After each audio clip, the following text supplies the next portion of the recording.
Dear class, non-cooperation movement and Madras Council elections.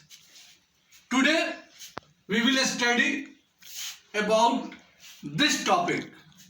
जैसा कि हम लोग जानते हैं नॉन कॉपरेशन मूवमेंट में लगभग पूरे भारतवर्ष से रूरल एंड अर्बन और समाज का हर वर्ग पार्टिसिपेट किया था।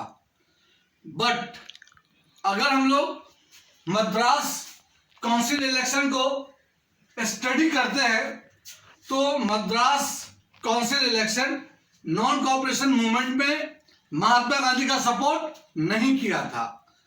इसका 3 वजह है, 3 cause already I have written on the board. The Justice Party, the party of non Brahmin. ये जो जस्टिस पार्टी था इसमें नॉन ब्राह्मण लोग थे जो कांग्रेस में बिलीव नहीं करते थे और महात्मा गांधी के विचारों से सहमत भी नहीं थे। इस पार्टी का मानना था, party believed that entering the election council was one way of gaining some power। अर्थात अगर रूलिंग सिस्टम में इन करना है तो एकमात्र रास्ता है और वो रास्ता है council elections. Council elections basically the act of India के तहत शेड्यूल किया गया था ब्रिटिश गवर्नमेंट के द्वारा। द एक्ट ऑफ इंडिया 1919, इसमें कहा गया था कि पूरे भारतवर्ष को अलग अलग इलेक्शंस के लिए डिवाइड किया जाएगा और सेंट्रल लेवल पे और प्रोविजनल लेवल पे कोई भी इंडियन उसमें इलेक्शन में पार्टिसिपेट कर सकते हैं और इलेक्टेड मेंबर ब्रिटिश पार्लियामेंट का पार्ट होगा। ब्रिटिश पार्लियामेंट अर्थात ब्रिटिश पार्लियामेंट जो इंडिया को रूल कर रही थी। क्लास इसलिए मद्रास का प्रमुख तत्कालीन पॉलिटिकल पार्टी ने यह तय किया कि काउंसिल इलेक्शन जो एक्ट ऑफ इंडिया 1919 के द्वारा शेड्यूल किया गया था उसको नॉन कॉपरेशन मूवमेंट में बायकॉट नहीं करेगा। मद्रास ने द जस्टिस पार्टी में यह निश्चय किया कि इस काउंसिल इलेक्शन द्वारा इलेक्शन में पार्टिसिपेट करके इलेक्ट होके ब्रिटिश इंडियन पार्लियामेंट में जाकर भारतीयों के हित या लाभ के लिए काम करेगा। आगे हम लोग पढ़ेंगे the present movement in Awadh. प्यारे बच्चों, अवध में वहां के स्थानीय किसानों ने विद्रोह किया। बाबा रामचंद्र, जिनको एक सन्यासी भी कहा जाता है, उनके नेतृत्व में who had earlier been to Fiji as a indentured labor अर्थात बंधुआ मजदूर जो प्लांटेशन के तहत भारतीय मुल्क से खास करके जो ड्राई एरिया था जैसे west Uttar Pradesh, some part of Tamil Nadu, यहाँ से बंधुआ मजदूर को ले जाकर के विदेशों में प्लांटेशन के तहत काम करवाया जाता था। बाबा रामचंद्र जो फिजी एक आइलैंड है वहाँ पे वर्षों तक एज ए इंडेंचर्ड लेबर बंधुआ मजदूर के रूप में काम किया था।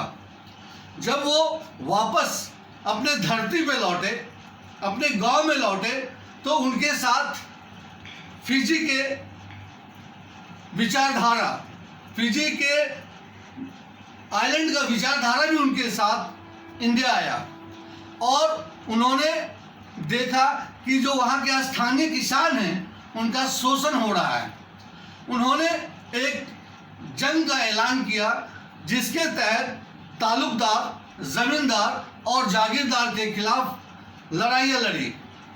प्यारे बच्चों, ये जो पीजेस्ट मूवमेंट इन अवध था, इसमें 4 point already I have written on the board. पहला पॉइंट है the movement was against taluqdar and the landlord. Landlord और तालुकदार स्थानीय किसान से, खास करके लैंडलेस लेबर से बहुत ही ज्यादा एक्सप्लॉयटेटिव पॉलिसी फॉलो करता था।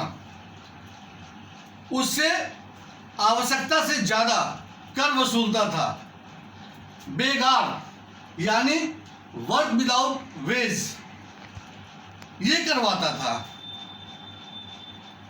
किसान ऐसे बहुत सारे काम जमींदार और जागीरदार या तालुकदार का करते थे जिसके बदले में उन्हें कुछ भी पैसा नहीं मिलता था। इसको बेगार कहते हैं। उस बेगार सिस्टम को भी बाबा रामचंद्र, जिन्हें एक सन्यासी कहा जाता है, उनका विरोध किया। दूसरा, वो डिडक्शंस ऑफ रेवेन्यू, अर्थात जो रेवेन्यू था उसमें कमी की मांग की कि जितना ज़्यादा रेवेन्यू जमींदार और जागीरदार या तालुकदार के द्वारा वसूला जाता है वो बंद होना चाहिए। आगे, एवोल्यूशन ऑफ बेगार, अर्थात बेगार जैसे घटिया कॉन्सेप्ट को खत्म करे। चौथा पॉइंट है बच्चों, social boycott of oppressive landlord और social boycott of oppressive landlord, अर्थात जो सामाजिक सहयोग था लैंडलॉर्ड, तालुकदार या जमींदार के लिए, अर्थात नाई लोग जो अपनी सेवा देता था, धोबी लोग जो अपनी सेवा देता था, या समाज का बहुत सारा हिस्सा जो इन जमींदार, जागीरदार और तालुकदार को अपनी सेवा देता था, उन्होंने अपनी सेवा देना बंद कर दिया। इसी को हम लोग सोशल बाइकॉट कहते हैं।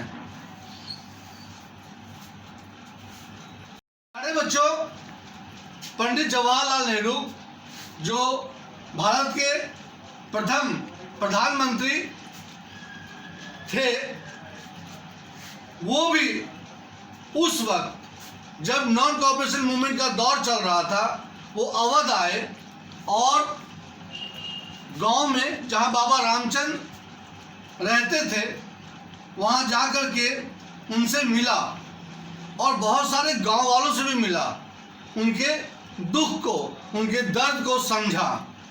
फिर उन्होंने बाबा रामचंद्र की मदद से और कुछ गांव वालों की मदद से एक अवध किसान सभा का गठन किया और जो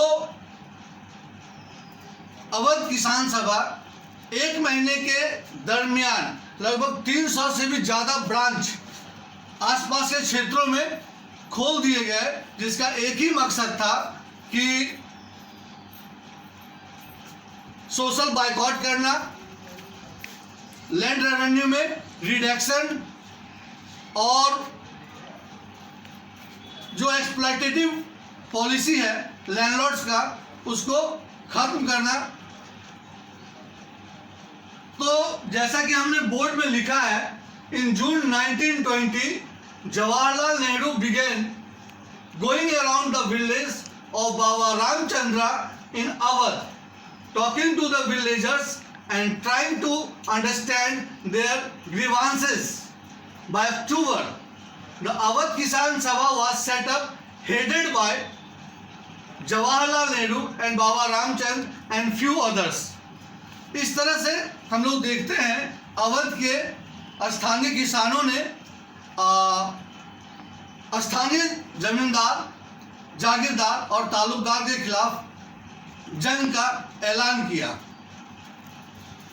अरे बच्चों, जैसा कि आप देख रहे हो, as the movement spread in 1921, the house of taluqdar and the merchants were attacked, bazaar were looted and grain या hoards were taken। बच्चों, hoards का मतलब होता है स्टोर ऑफ मनी और फूड। जैसे ही 1921 में नॉन कॉपरेशन मूवमेंट का ऐलान किया गया महात्मा गांधी के द्वारा, तो अवध में जो वहाँ के स्थानीय किसान थे उन लोगों ने तालुकदार और मर्चेंट्स, प्यारे बच्चों, तालुकदार, आर यू गेटिंग और नॉट? तालुकदार मतलब कई सारे विलेज को मिला के एक तालिका बनता था और उस तालिका के प्रधान को तालुकदार कहते थे। और मर्चेंट, इनके घरों को लूटा जाने लगा, बाजार लूटा जाने लगा, ग्रेन अर्थात अनाज को लूटा जाने लगा, जो ग्रेनरी था, ग्रेनरी अर्थात जहाँ पे फूड को स्टोर किया जाता है उसको लूटा जाने लगा।